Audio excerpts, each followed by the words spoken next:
Hello friends, जय हिंद। कैसे हैं आप सब? मैं आप सब का तहे दिल से स्वागत करता हूं हमारे कंट्रोल सिस्टम पाठशाला के लेक्चर 2 में। अगर आप ये वीडियो फर्स्ट टाइम देख रहे हैं नीचे डिस्क्रिप्शन में आपको लिंक मिल जाएगा हमारे लेक्चर 1 का। लेक्चर 1 में हमने एक्सप्लेन किया था गेट 2020 के EE paper, electrical engineering paper के कंट्रोल सिस्टम्स के सॉल्यूशंस के बारे में। सारे एमसीक्यू हमने कवर करे थे कंट्रोल सिस्टम रिलेटेड, 1 मार्क और 2 मार्क के। वो आपको नीचे डिस्क्रिप्शन में मिल जाएगी link. Now in this lecture we will discuss about, जैसे हमने आपको कमिट किया था, गेट 2020 के इंस्ट्रूमेंटेशन के कंट्रोल सिस्टम्स के सॉल्यूशन के बारे में, 1 मार्क और 2 मार्क के। ठीक है, और ये वीडियो बहुत ही अच्छा रहने वाला है, तकरीबन 40-45 मिनट्स का रहेगा, बट आपको बहुत ही सिंप्लीफाइड वे में इसका सॉल्यूशन मिलेगा। Hello friends, so this is our first MCQ, 1 mark का। पहले प्रॉब्लम स्टेटमेंट देखेंगे।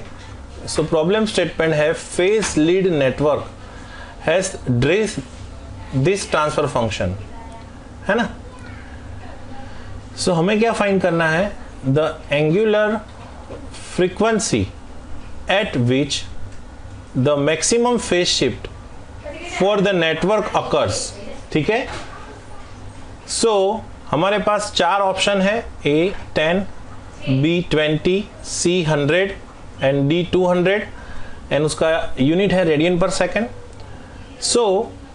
सिंपल चीज है, प्रॉब्लम स्टेटमेंट ये है, हमें ओमेगा फाइंड करना है जिसके ऊपर जो फेज है वो मैक्सिमम मिलेगा। हम कैसे फाइंड कर सकते हैं? एक चीज तो ये है कि हम ये ट्रांसफर फंक्शन को S = j ओमेगा के टर्म में लेके फाई एंगल फाइंड करें और उसका डिफरेंशिएशन करें, और जिस फ्रीक्वेंसी के ऊपर उसका डिफरेंशिएशन 0 हो रहा है, मतलब स्लोप जो है वो हमें मैक्सिमम मिल रहा है, वो फ्रीक्वेंसी को कंसीडर करें, या तो फिर we have the readymade solution. सबसे पहले हम क्या करेंगे, ये जो ट्रांसफर फंक्शन है उसको स्टैंडर्ड ट्रांसफर फंक्शन, कोई भी कंपेंसेटर है उसको इस फॉर्म में रिप्रेजेंट किया जा सकता है 1 + τs upon 1 + alpha τs, where for lead compensator alpha is less than 1। अगर ये फॉर्म में कन्वर्ट करेंगे हमें जो टाउ होगा वो मिलेगा 0.2 एंड अल्फा टाउ जो है वो मिलेगा 0.05। Now we have tau, from this we can find alpha equals to 0.05 upon 0.2। we will get alpha equals to 0.25। ठीक है, हमें ये सिस्टम जो फेज लीड नेटवर्क रिप्रेजेंट करता है उसके टाइम कांस्टेंट और कंपेंसेटिंग फैक्टर मिल गए हैं। Now we have some readymade formula, क्योंकि this is 1 mark question, we can not devote much time.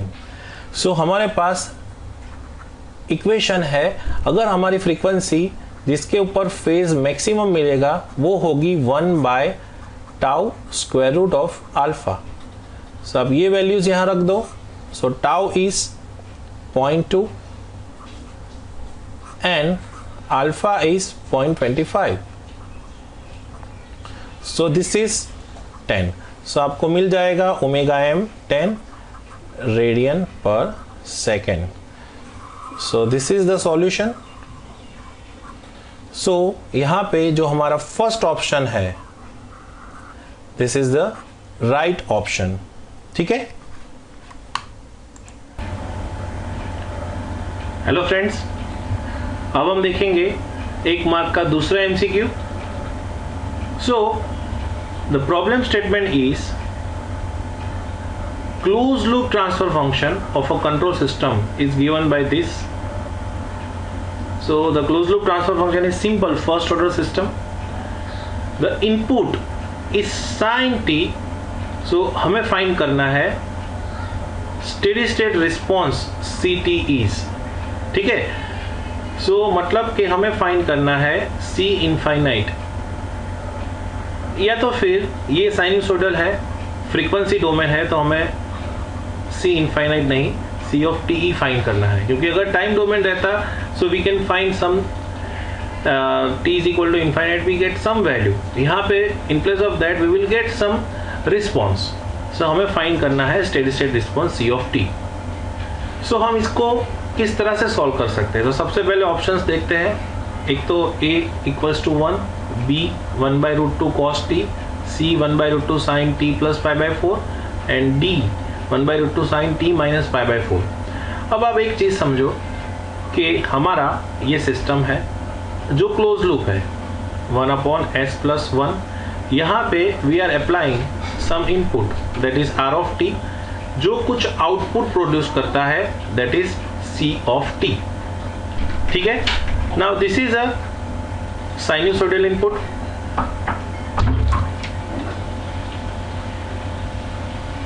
जिसका मैग्नीट्यूड होगा और कुछ फ्रीक्वेंसी होगी ओमेगा, मैं ये इन ले लेता हूं, और मैग्नीट्यूड कुछ होगा। Now we know that this r of t that is a sin omega t. So what is a here?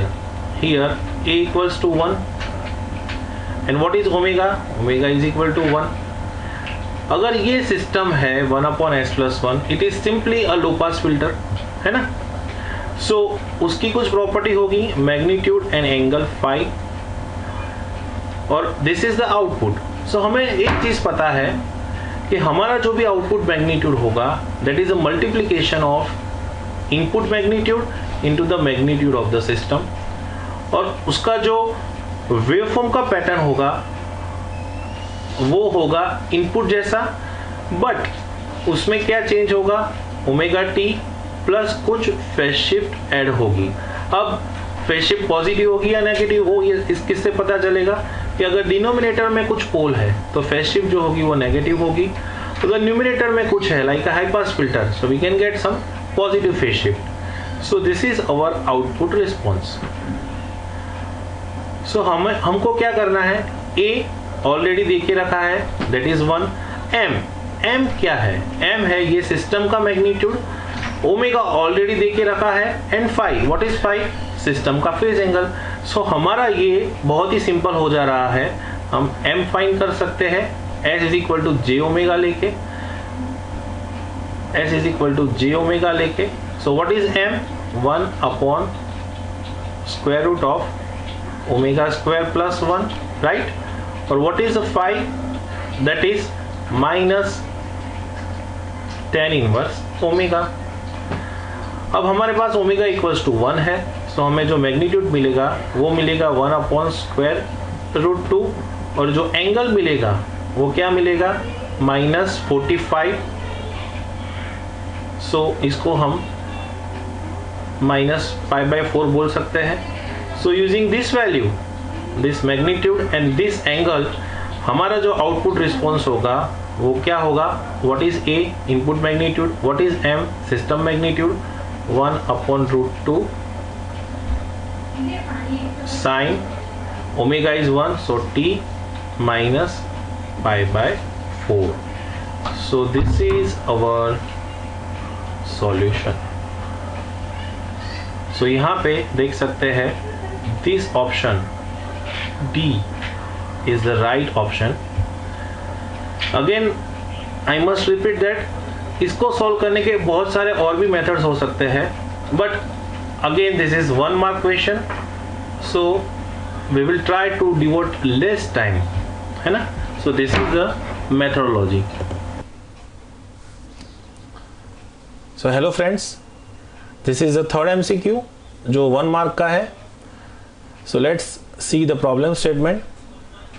A second order system has a closed loop poles located at s is equal to -3 plus or minus 4j. The time at which the maximum value of the step response occurs. ठीक है, मतलब कि हमें already बोल के रखा गया है कि क्लोज लूप पोल्स है और उसका लोकेशन है -3 प्लस और माइनस 4j। मतलब कि ये अगर second order close loop pole है तो इसको हम स्टैंडर्ड इक्वेशन के साथ कंपेयर कर सकते हैं, that is -ζ omega n plus और माइनस j ओमेगा डी, है ना। So if we compare about close loop poles with this standard transfer function close loop pole, so हमें जीटा ओमेगा एन मिलेगा 3 एंड ओमेगा डी जो है वो मिलेगा 4, right. अब आप ये बताओ कि the time at which the maximum value of the step response occurs, वो कौन सा टाइम होगा। So we know the theory कि अगर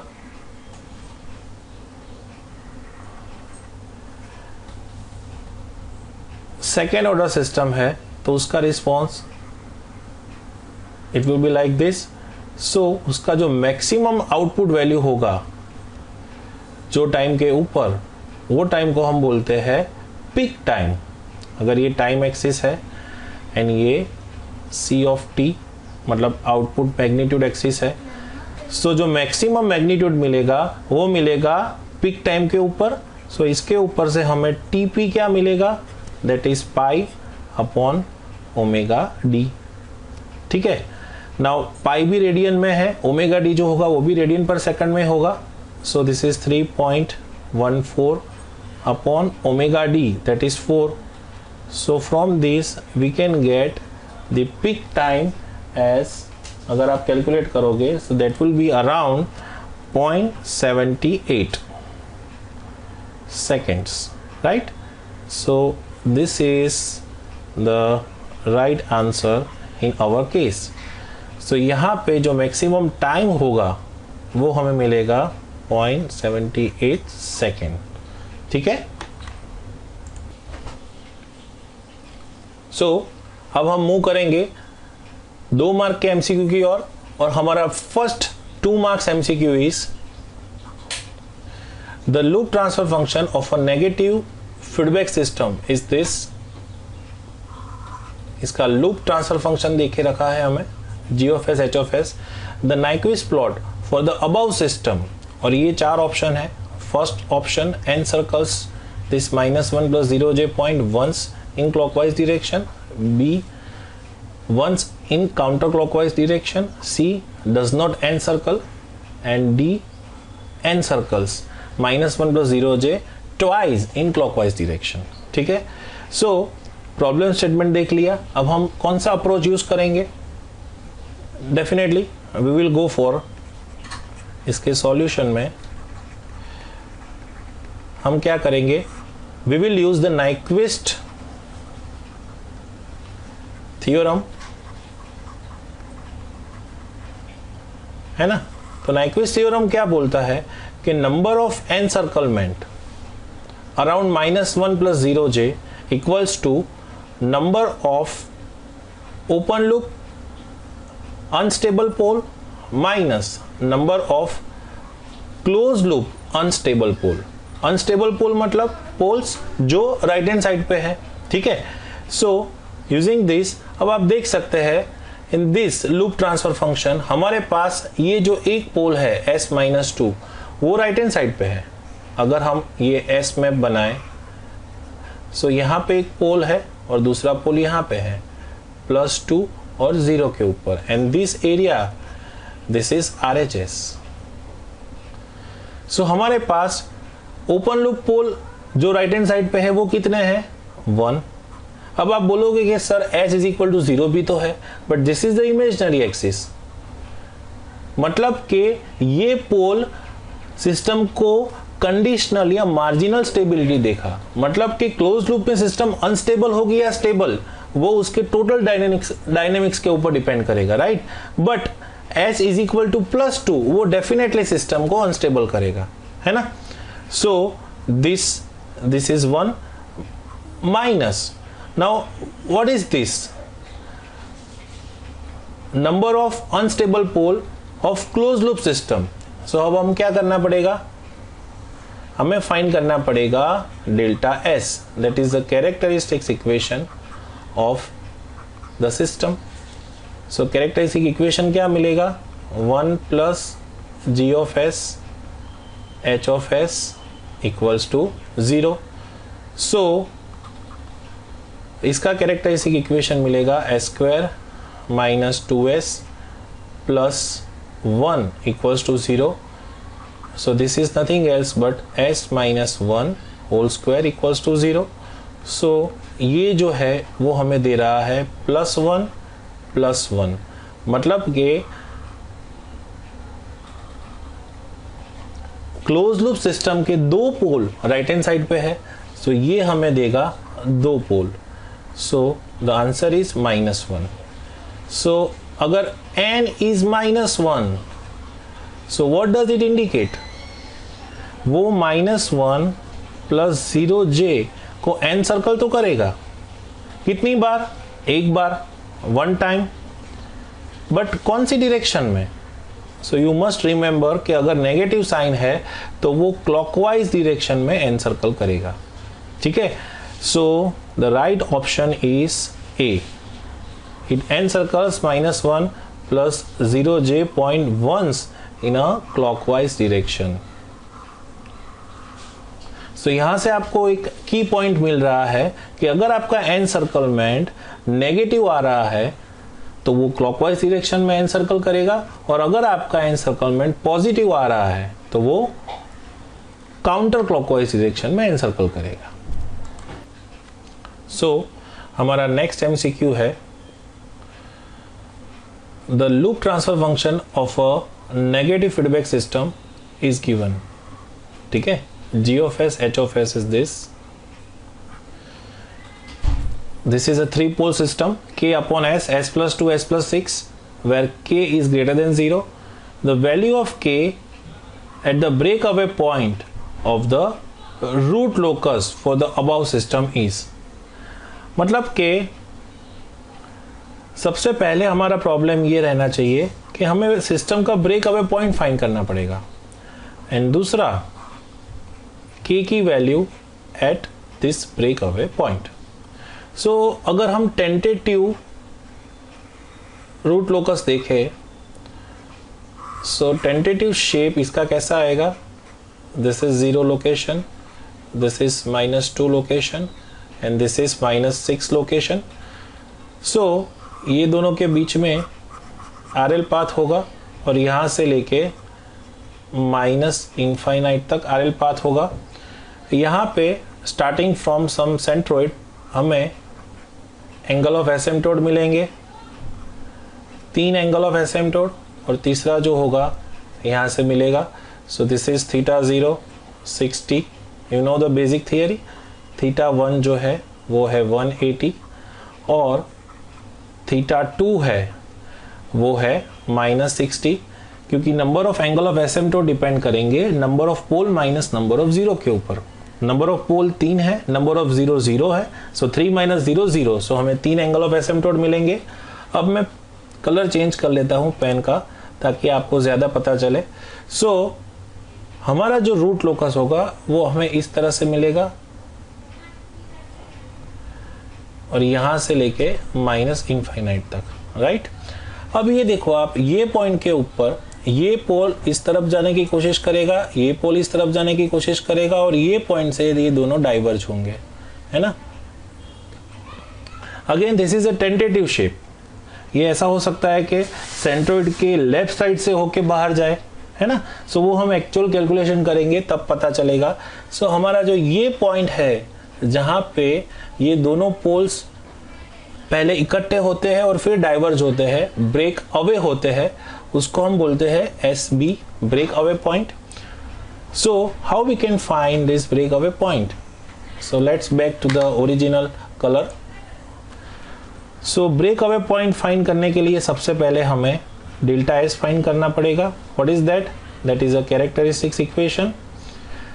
So how we can find the characteristic equation? That is 1 plus g of s h of s equals to 0. So इस तरह से हमारा जो कैरेक्टरिस्टिक इक्वेशन होगा वो हमें मिलेगा, और उसके ऊपर से हमें k को बाहर निकाल लेना है. So k equals to हमें क्या मिलेगा? What we will get? k equals to that is -s cube minus 8s square -12s. Right, or from this we can easily find dk by ds equals to 0. So what is dk by ds? So that is, अगर हम minus को भी सामने ले ले 0 की ओर तो so this is 3s square plus 16s plus 12 equals to 0. So we will get two roots or 2 points, s equals to minus 4.43 और दूसरा जो पॉइंट है minus 0.90. Now we know that tentative root locus से पता चलता है कि हमारे पास सिर्फ एक ही ब्रेक अवे पॉइंट है. So out of this two, एक जो ब्रेक अवे पॉइंट है वो वैलिड है, दूसरा वैलिड नहीं है. तो आप देख सकते हैं कि हमारा ये जो है, ये जो ब्रांच है उसका लेंथ कितना है, माइनस इनफाइनाइट से लेके -6 तक, और हमारे ये जो दूसरा ब्रांच है उसका लेंथ कितना है, -2 से लेके 0 तक. तो out of this 2 point this -0.9 यहाँ पे फिट हो रहा है ना, जो रूट लोकस के ऊपर है. So this is the valid break away point.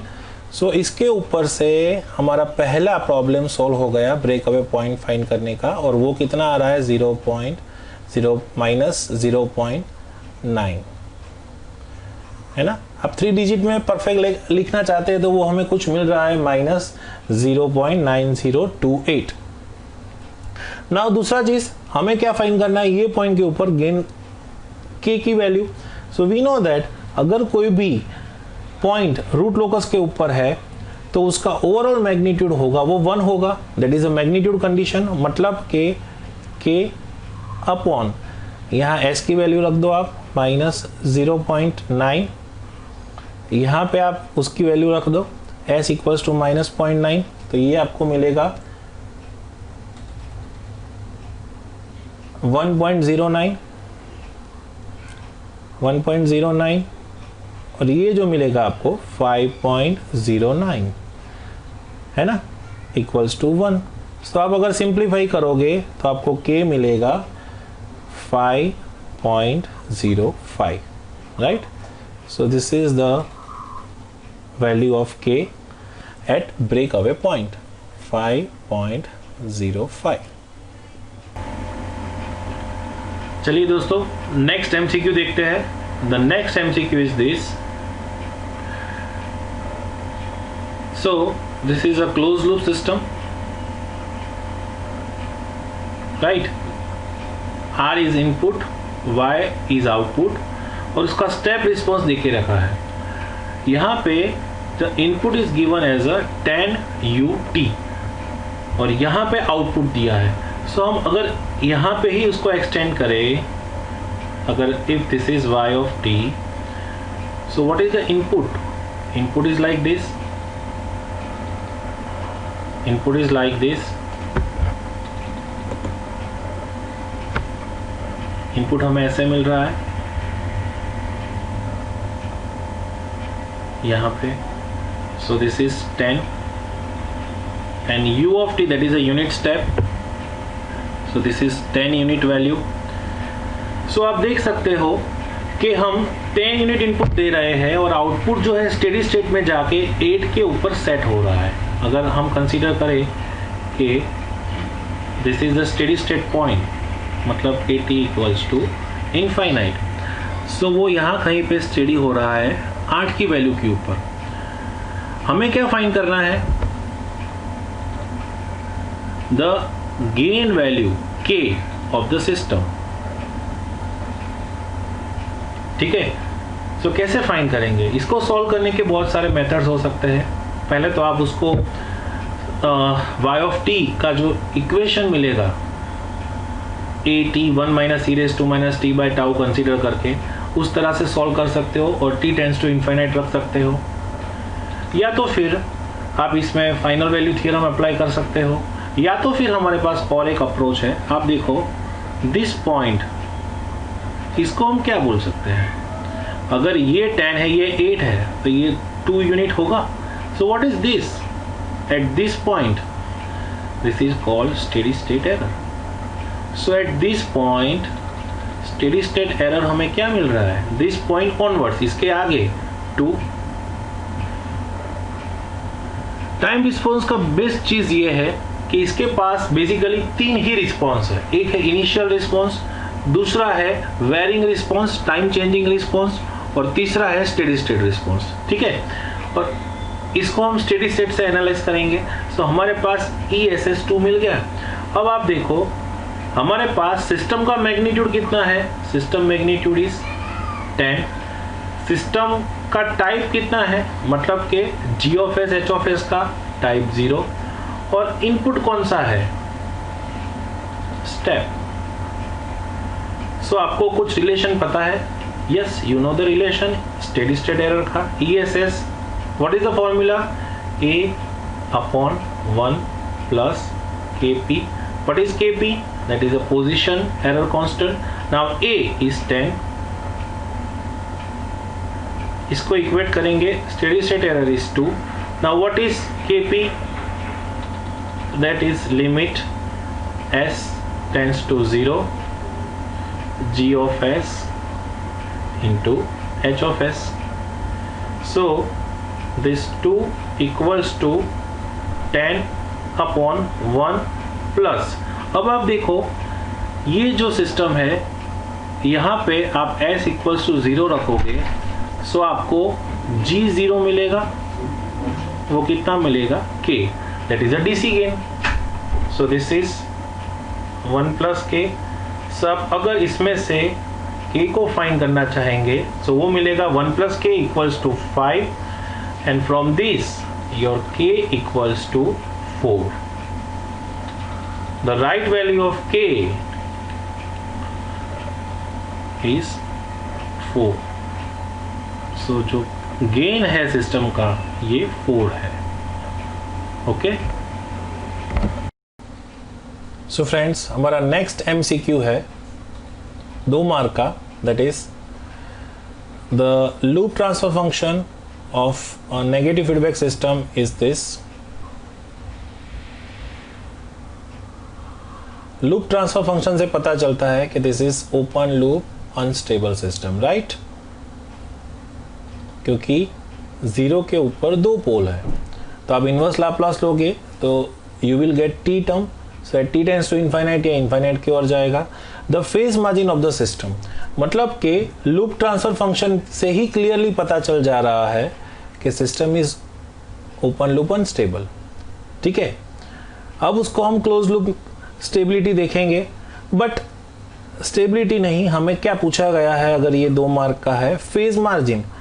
Now we know that phase margin क्या रिप्रेजेंट करता है, yes it representing the relative stability. तो अल्टीमेटली फेज मार्जिन या गेन क्रॉसओवर फ्रीक्वेंसी या फेज क्रॉसओवर फ्रीक्वेंसी फाइंड करना मतलब ही उसकी relative stability check करना। सो हम रिलेटिव स्टेबिलिटी चेक करेंगे, तो सबसे पहले what is the formula for phase margin? We know that is 180 plus angle at omega GC. So what is omega GC? That is the gain crossover frequency. मतलब कि ऐसी frequency जहां पे system का मैग्नीट्यूड जो है वो 1 होता है ना। So can we find that frequency from this equation? Can we find? Yes, we can find. Now let's take S equals to J omega GC, क्योंकि हमें मैग्नीट्यूड 1 पता है। सो हमारा जो J omega GC H J omega GC 1 हो, वैसा equation क्या मिलेगा, दिस इज 2, ये क्या मिलेगा 1 प्लस J ओमेगा GC, थोड़ा एक स्टेप और भी लिख लेता हूं, और ये क्या मिलेगा J square is equal to -1, so minus omega square GC equals to 1। So what magnitude equation we will get, यहाँ पे मिलेगा 2 square root of omega GC square plus 1 equals to, अगर इसको सामने ले जाए तो ये क्या होगा, omega square G C. This is a quadratic equation. So अगर इसे हम सॉल्व करेंगे, मतलब कि दोनों साइड स्क्वायर कर लेंगे, सो ये हमें देगा omega G C 4 minus 4 omega G C square minus 4 equals to 0। और इसको हम सॉल्व करेंगे, so we will get the omega G C that is equals to 2.2, right. So आपके लिए एक छोटा सा क्वेश्चन है, how we can find omega G C 2.2। अगर हमारे पास कुछ शॉर्ट मेथड है, because this is a fourth order equation, उसको क्वाड्रेटिक इक्वेशन में भी कन्वर्ट करके कर सकते हैं।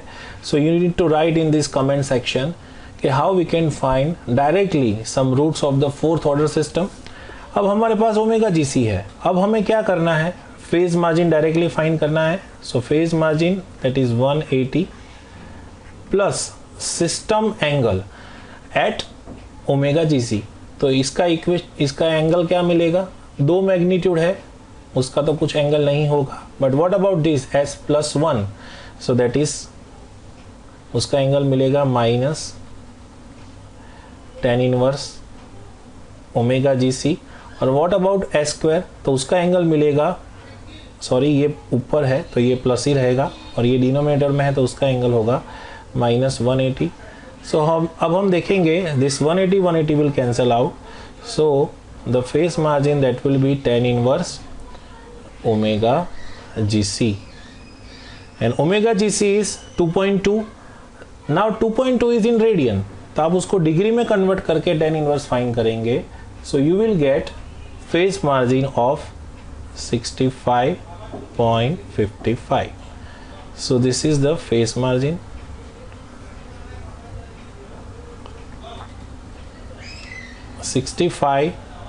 .55, ठीक है। अगर आपको इसके ऊपर थोड़ा डिस्कशन चाहिए, कुछ थियोरी इंफॉर्मेशन चाहिए, और आप चाहते हो कि मैं बोर्ड के ऊपर आपको ये एक्सप्लेन करूं कोई भी एमसीक्यू के concept, so please right in this comment section, ठीक है, क्योंकि आपके फीडबैक बहुत ही इंपॉर्टेंट है, जैसे कंट्रोल सिस्टम में फीडबैक इंपॉर्टेंट है। So come to the point, so this is the phase margin of the system. So हम पहुंच चुके हैं हमारे गेट 2020 इंस्ट्रूमेंटेशन के लास्ट 2 मार्क के एमसीक्यू की ओर, जो है स्टेट स्पेस एनालिसिस के ऊपर। सो हमें क्या बोला गया है कि स्टेट वेरिएबल इक्वेशंस दे के रखी है, आउटपुट इक्वेशन के बारे में नहीं बोला गया है, सिर्फ स्टेट इक्वेशन के बारे में बोला गया है, और द इनिशियल कंडीशंस दे के रखी है, x10 इज 0, x20 इज 1। तो बोला गया है at t is equal to 1 second the value of x2 1 क्या होगी। तो सबसे पहले इसको हम ये फॉर्म में लिख सकते हैं, x dot is equal to ax, है ना, क्योंकि सिस्टम में इनपुट देके नहीं रखा है।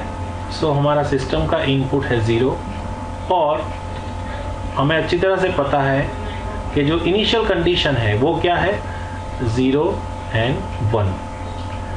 सो इस तरह के सिस्टम को अनफोर्स सिस्टम या तो ऑटोनोमस सिस्टम बोला जाता है, जो इनिशियल कंडीशन से ट्रिगर होती है, ठीक है, और इनिशियल कंडीशन के हिसाब से वो स्टेडी स्टेट की ओर या तो वो कोई अननोन स्टेट की ओर जाती है।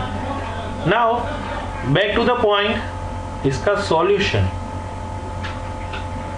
What is the solution. So हमें क्या फाइंड करना है, x2 t और t इक्वल्स टू 1। सो हमें पता है कि what is state solution xt, that is phi of t into x0। now what is phi of t, that is e raised to at into x0। now what is this e raised to at, that is called state transition matrix है ना, क्योंकि वो एक state से दूसरे state की ओर transit करता है। So how we can find this e raised to at, या तो phi of t. So we can find phi of t by the simple formula Laplace inverse si minus a inverse. तो सबसे पहले हम si minus a find करेंगे, उसके बाद में उसका इन्वर्स फाइंड करेंगे और उसके बाद में उसका लाप्लास इन्वर्स फाइंड करेंगे। सो मैं यहाँ पे डायरेक्टली लिख देता हूँ si minus a inverse that is adjoint of si minus a upon determinant of si minus a, ठीक है। Now because of less space मैं डायरेक्टली लिख देता हूं एडजॉइंट इज कोफैक्टर ट्रांसपोज। इसका डिटर्मिनेंट मतलब si माइनस a हमारा, मैं यहाँ लिखता हूँ si माइनस a क्या मिलेगा, what will be the si minus a, si minus a, so si minus a it will be, I will give you the direct answer. So si minus a हमें मिल रहा है s minus 1 and 6s plus 5, right? So ये हमें मिल गया si minus a। तो इसका adjoint find करना है हमें, तो adjoint is nothing else but, आप क्या करो, मैं आपको शॉर्ट मेथड बता देता हूँ। 2x2 मैट्रिक्स में, आप मैथमेटिक्स में आपने पढ़ी होगी, आप क्या करो डायगोनल को स्वैप कर दो। तो ये डायगोनल हो गया s प्लस 5 और ये s, है ना, डायगोनल को हमने स्वैप कर दिया। और जो ऑफ डायगोनल है उसकी साइन चेंज कर दो, तो ये -1 है तो ये +1 हो गया, और ये +6 है तो ये -6 हो गया। क्लियर? और व्हाट इज दिस, तो आप इसका डिटर्मिनेंट फाइंड कर सकते हो, वो आपको ऐसा मिलेगा फैक्टर के फॉर्म में s plus 2 and s plus 3, right. So ये आपको मिल गया phi of t।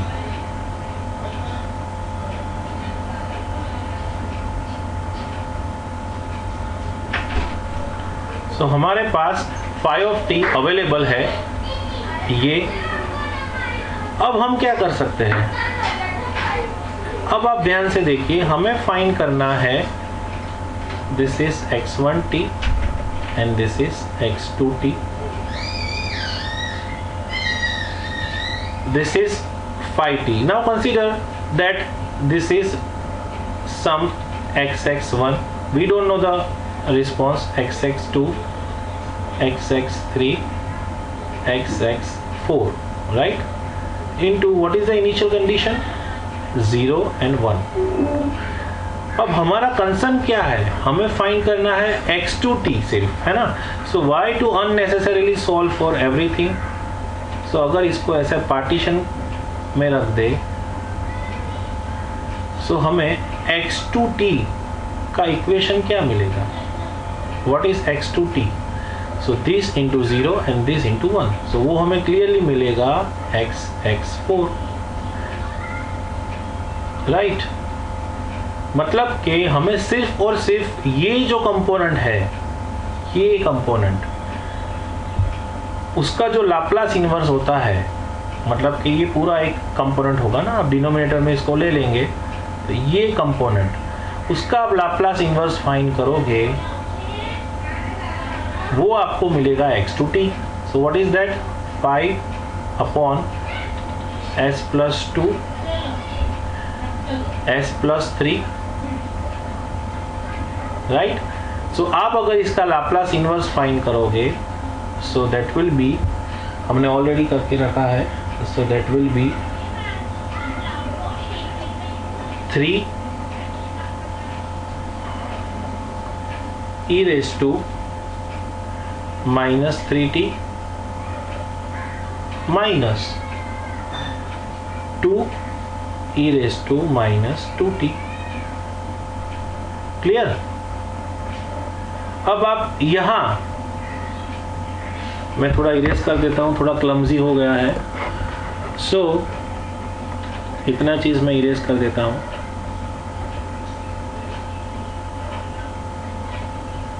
ताकि हम यहाँ पे लिख पाए।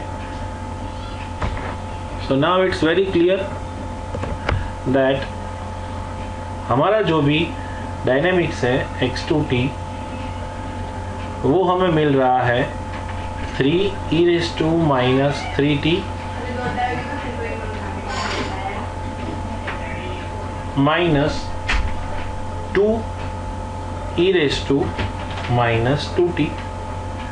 अब हमें फाइंड करना है x21, मतलब कि यहाँ जो t है उसकी जगह हम 1 लिख देंगे, तो ये मिलेगा 3e−3 minus 2e−2, and if we solve it, it will be -0.12.